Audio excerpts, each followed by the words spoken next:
හොඳයි. අපි ආයෙ බලමු තව ප්‍රතිරෝධ පද්ධතියක් ගැන. මේ බලන්න ඉනිමගක ආකාරයේ ප්‍රතිරෝධ පිහිටලා තියෙන්නේ.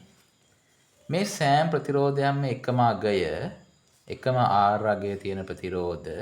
හැබැයි පොඩි වෙනසකට තියෙන්නේ මේ ප්‍රතිරෝධ පද්ධතියේ මේ A සහ B ලක්ෂ දෙක අතර සමකය ගන්න වෙන්නේ මේ විදිහට ප්‍රතිරෝධ අනන්ත ප්‍රමාණයක් පවතින ප්‍රතිරෝධ පද්ධතියක සමකය විදිහට. දැන් අපිට හොයන්න වෙන්නේ අනන්ත ප්‍රමාණයක් තියෙන මෙන්න මේ විදිහට අනන්ත ප්‍රමාණයක් ප්‍රතිරෝධ පිහිටන අවස්ථාවක සමකය තමයි හොයාගන්න වෙන්නේ. එතකොට අපි ඉස්සෙල්ලාම කරන්නේ අනන්තය කියන සංකල්පයට යනවා. අනන්තය කියලා කියන්නේ ඉලක්කමක් නෙමේ සංකල්පයක්. එතකොට අනන්තයෙන් දෙකක් අඩු වුණා කියලා අනන්තෙන් දෙකක් අඩු වුණා කියලා එයාගේ අගය වෙනස් වෙන්නේ නැහැ. අනන්තයම තමයි. අනන්තයට දෙකක් එකතු වුණා කියලත් අගය වෙනස් වෙන්නේ නැහැ.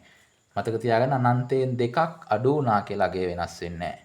අනන්තයෙන් ඕනම අගයක් වෙනස් වුණා කියලා අගය වෙනස් වෙන්නේ නැහැ. අනන්තය ඍණ අනන්තය අර්ථයක් නැහැ. අනන්තය ඍණ අනන්තය අර්ථයක් නැහැ. අනන්තයෙන් දෙකක් අඩු වුණා, තුනක් අඩු වුණා, හතරක් අඩු වුණා, අගයක් කීපයක් අඩු වුණා කියලා එයාගේ ප්‍රමාණය වෙනස් වෙන්නේ නැහැ. අන්න ඒ සංකල්පය තමයි මේකට පාවිච්චි කරන්නේ.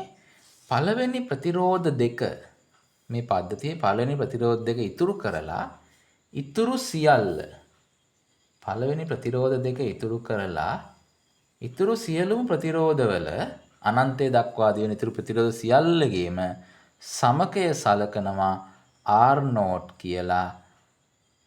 එතකොට මෙතන දෙකක් අඩුයිනේ පුතේ. මේ සමස්ත පද්ධතියේම ප්‍රතිරෝධයත් අපි සලකනවා සමකය R0 කියලා. මේ සමස්ත AB අතර සමකයත් R0 කියලා සලකනවා. එතනින් දෙකක් අඩු කරලා දීලා තියෙන පද්ධතියෙන් පළවෙනි ප්‍රතිරෝධ දෙක අඩු කරලා ඉතිරි සේරමත් අනන්තය කියලා R0 කියලා සලකනවා. හේතුව තමයි අනන්ත ප්‍රතිරෝධ ගන්නකින් දෙකක් අඩු වුණා කියලා එයාගේ ප්‍රතිරෝධය වෙනස් වෙන්නේ අනන්තයම තමයි. එතකොට අපි මේක සැලකුවොත් එහෙම මෙන්න මේ විදිහට මට මේ රූප සටහන ගොඩනගන්න පුළුවන්. මෙහෙම තියෙනවා R ප්‍රතිරෝධය. මෙතනින් තියෙනවා අනිත් R ප්‍රතිරෝධය. අර අනන්ත ප්‍රතිරෝධ සංඛ්‍යාව, ඉතුරු අනන්ත ප්‍රතිරෝධ සංඛ්‍යාව මෙන්න මෙතන R0 කියලා තියෙනවා. මේ R0 කියලා ගත්තේ ඇත්තටම මෙයාගේ සමකයමයි. ඒ මොකද අනන්ත ප්‍රමාණයක් ප්‍රතිරෝධ තියෙද්දී ඒ අනන්ත ප්‍රමාණයකින් ප්‍රතිරෝධ දෙකක් ඉවත් කරලා සමකය ගත්තත් අගය වෙනස් වෙන්නේ නැහැ. අනන්තයෙන් දෙකක් අඩු වුණා කියලා අගය වෙනස් වෙන්නේ නැහැ.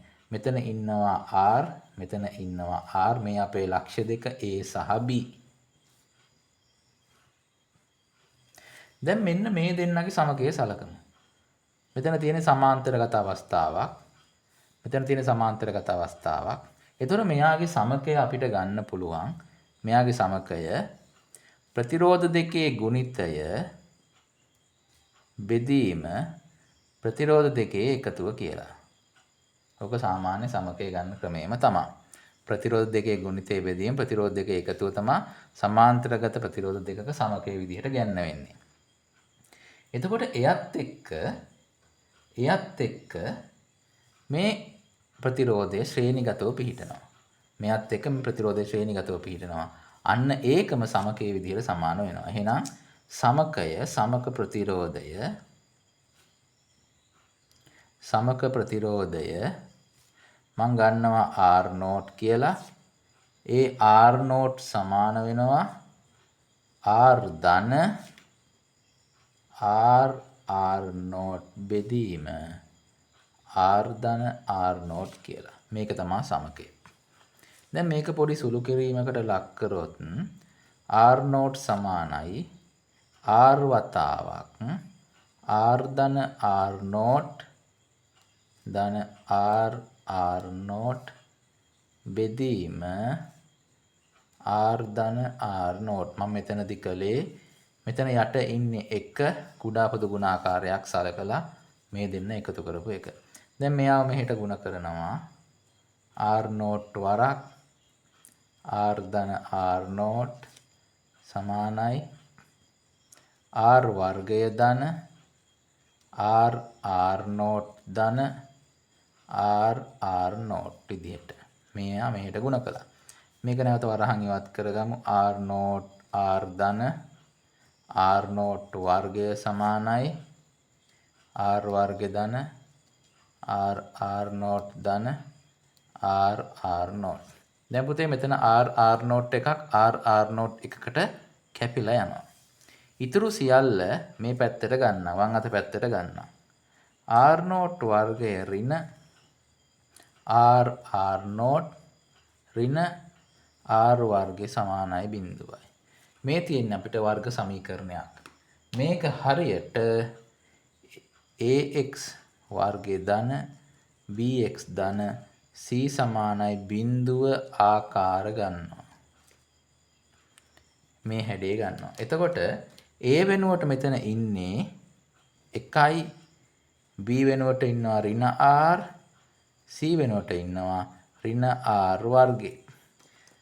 මේ විදිහේ සමීකරණයක පිළිතුර ගන්නේ වර්ග පූර්ණය සමීකරණ ආදේශ සූත්‍රය ආදේශ කරන්න පුළුවන්. එතකොට r0 සමාන වෙනවා ඍණ b ධන හෝ ඍණ වර්ගමූල b වර්ග ඍණ 4යි ac බෙදීම 2යි a ට ආදේශ කළොත් abc අගයන් මීට අනුරූපව මෙතනින් අරගමු. r0 සමානයි ඍණ b වලගේ ඍණ r ධන හෝ ඍණ වර්ගමූල b වර්ග ඍණ r ගේ වර්ගය ඍණ r ගේ වර්ගය ඍණ 4 වරක් a වලගේ 1යි c වලගේ ඍණ r වර්ගය එහෙම සුළු කිරීමක් වෙනවා බෙදීම 2. මම දැන් මෙන්න මේ පැත්තට මේ සුළු කිරීම අරයි යන්න. r0 සමානයි ගුණ වුණා ධනයි ඍණ ඍණ ගුණ වුණා ධන. මම සලකනවා ඍණ අවස්ථාව ඉවත් කළා ධන අවස්ථාව විතරක්. ප්‍රතිරෝධ ඍණාගයන් තියෙන බැරි නිසා මෙතන r වර්ගයට වඩා වැඩි අගයක් එන්න පුළුවන්කම තියෙනවා. මම ධනාගය විතරක් සලකනවා. මෙතන r ඍණ r ගේ වර්ගය ධන r වර්ග. මෙතන ඍණයි ගුණ වුණා ධන 4යි r වර්ග. බෙදීම 2. 4යි r වර්ග ධන r වර්ග කියන්නේ 5යි r වර්ගය. 5යි r වර්ගයේ වර්ගමූලය අනිවාර්යෙන් මේ r අගයට වඩා විශාල අගයක්. එහෙනම් මෙතන ධනාගය විතරයි සලකන්න වෙන්නේ. r0 වල එහෙනම් r0 සමානයි මෙතන r ධන මේ දෙන්නගෙම r වර්ගයක් එළියට ගත්තා r වර්ගමූල 5 ඉතුරුයි බෙදීම 2යි. එහෙනම් මට සමකය r0 එනවා r වතාවක් 1 ධන වර්ගමූල 5 බෙදීම 2යි කියලා. මෙන්න මෙහෙම තමයි මේ වගේ අනන්ත ප්‍රමාණයක් තියෙන ප්‍රතිරෝධ පද්ධතියක සමක ප්‍රතිරෝධය හොයන්නේ.